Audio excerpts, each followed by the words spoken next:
जय माता दी। तो आज बात करते हैं एक ऐसे ट्रैवल डेस्टिनेशन की जिसका क्रेज दिन ब दिन बढ़ता ही जा रहा है। और ये क्रेज है जम्मू एंड कश्मीर में रियासी डिस्ट्रिक्ट के कटरा में पड़ने वाले त्रिकूट पर्वत पे माता वैष्णो देवी के मंदिर की, जहाँ पे जाने वालों की संख्या दिन ब दिन बढ़ती जा रही है। आपके पास भी अगर 3 से 4 दिन का समय है तो जरूर प्लान बनाइए, क्योंकि ये टूर आपको सुकून से कहीं ज्यादा उत्साह देगा जिंदगी में कुछ नया करने को। और जरूरी नहीं है कि माँ बुलाए तभी आप जा सकते हैं।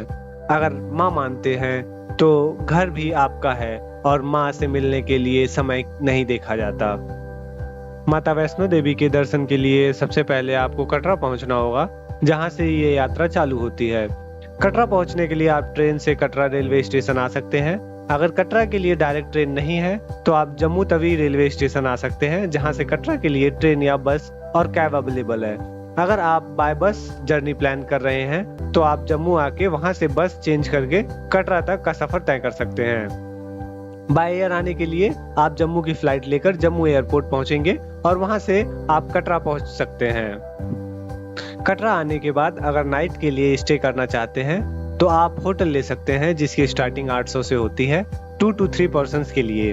अगर आप चाहें तो कटरा में श्री माता वैष्णो देवी श्राइन बोर्ड द्वारा बनाए गए अकोमोडेशन निहारिका कॉम्प्लेक्स या त्रिकुटा भवन में भी स्टे ले सकते हैं, जहां आपको रूम्स और डॉर्मेट्रीज की व्यवस्था मिल जाएगी। डॉर्मेट्रीज का charge 150 rupees per person daily है और रूम्स की बुकिंग आप SMBD के वेबसाइट से कर सकते हैं।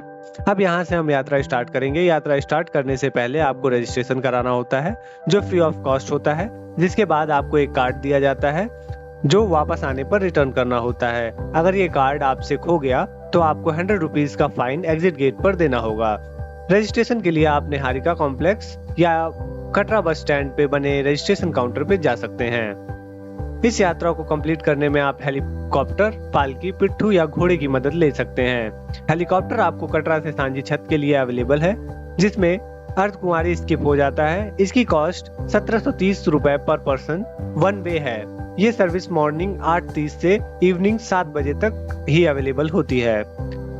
पालकी, पिट्ठू और घोड़े आपको स्टार्टिंग से मिल जाते हैं और इनका price Shri Mata Vaishno Devi Katra shrine board द्वारा निर्धारित किया जाता है। ये सेवा आप दर्शनी दरवाजा, अर्धकुंवारी और भवन तीनों जगह पर मिल जाती है, जिसे आप आने और जाने के लिए यूज कर सकते हैं। अब इस यात्रा का पहला पड़ाव आएगा, जिसे हम दर्शनी दरवाजा कहते हैं, जहाँ पे आपको सामान और रजिस्ट्रेशन की चेकिंग करानी होती है। आपको मैं बताता चलूं कि आप गुटखा, मसाला या प्याज लहसुन लेकर यात्रा पे नहीं जा सकते। यहाँ से आगे बढ़ने पर आप बाणगंगा पहुंचेंगे, जहाँ पे लोग स्नान करके यात्रा शुरू करते हैं। बाणगंगा से आगे आपको बाथिंग घाट नंबर 2 मिलेगा। अर्धकुंवारी तक आपको दोनों साइड शॉप्स मिलेंगी, जिनसे आप जरूरी सामान और रिफ्रेशमेंट ले सकते हैं, जो आपको पूरे ट्रैक में हाइड्रेटेड रहने में हेल्प करेंगी। रास्ते में आपको चरण पादुका मंदिर दिखाई देगा, जहां आज भी उस शिला के दर्शन होते हैं जिसपे माता के चरणों की छाप है। आप रास्ते में थोड़ा रुक रुक के इस ट्रैक को पूरा करें, क्योंकि ये पूरा ट्रैक 15 किलोमीटर का पड़ता है, जिसमें आपको पहले अर्धकुंवारी पहुंचना होता है, जहां पे आपको गर्भजून नाम की प्राचीन गुफा के दर्शन होंगे, जहां माता ने 9 महीने साधना किया था, जिसकी मान्यता है कि इस गुफा से एक बार जो पार होता है उसका पुनर्जन्म होता है। यहाँ से गुफा के दर्शन करने के लिए स्लिप लेनी होती है, जो आप अर्धकुंवारी पहुंचते ही कटवा लें, ताकि आपको जितनी जल्दी हो सके उतने जल्दी दर्शन का नंबर मिले। यहाँ पे जनरली 20 से 24 घंटे का वेटिंग होता है। अर्धकुंवारी में आपको स्टे की अच्छी व्यवस्था मिल जाती है। यहाँ पे आप डॉर्मेट्रीज ले सकते हैं। अगर आप रूम बुक करना चाहते हैं तो वो आपको एडवांस में बुक करना होता है, जो श्री माता वैष्णो देवी श्राइन बोर्ड की वेबसाइट से बुक होता है।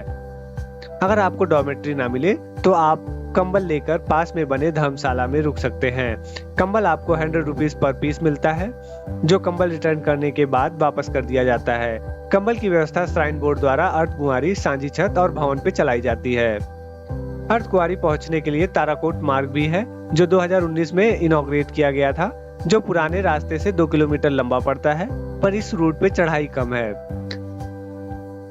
और ये रास्ता कठिन भी कम है, जिसमें भीड़ भाड़ नहीं होती है। भवन के लिए अर्धकुंवारी से 2 रास्ते हैं जिसमें 1 किलोमीटर का डिफरेंस है। एक रास्ता सांझी छत होकर जाता है जिसे हाथी मत्था मार्ग भी कहते हैं। दूसरा रास्ता जो हिमकोटी होते हुए जाता है वो 1 किलोमीटर लंबा है पर चढ़ाई कम है। हाथी मत्था मार्ग पे आपको खड़ी चढ़ाई मिलेगी और इस रास्ते से घोड़े भी आते जाते हैं। भवन पहुंच के थोड़ा आराम कर ले, उसके बाद स्नान करके जो नए कपड़े लाए हैं उन्हें पहनकर सामान लॉकर में जमा कर दें ताकि आप दर्शन की लाइन में लग सके। आपको बता दें कि दर्शन करते वक्त आप खाली पैसे लेकर जा सकते हैं।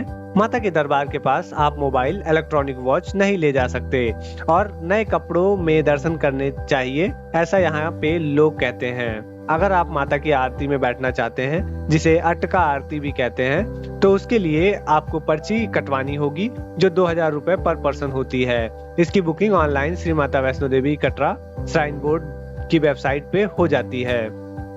माता के दर्शन के बाद जब तक आप भैरव बाबा के दर्शन नहीं करते तब तक ये यात्रा पूरी नहीं मानी जाती।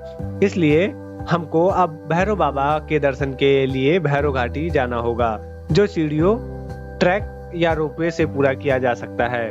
रोपवे केवल डे लाइट में 9 से 5 ऑपरेशनल होता है और इसकी ticket 100 rupees per person round trip होती है, जो कि 2 आवर्स के लिए वैलिड होती है, जिसका मतलब आपको 2 घंटे में भैरव बाबा के दर्शन करके वापस आना होता है।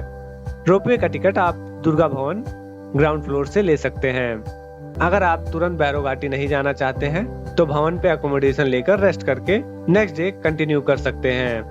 भैरव घाटी पे एक व्यू पॉइंट है जहां से बहुत प्यारा व्यू मिलता है। यहाँ पे आप भंडारे में प्रसाद भी ग्रहण कर सकते हैं।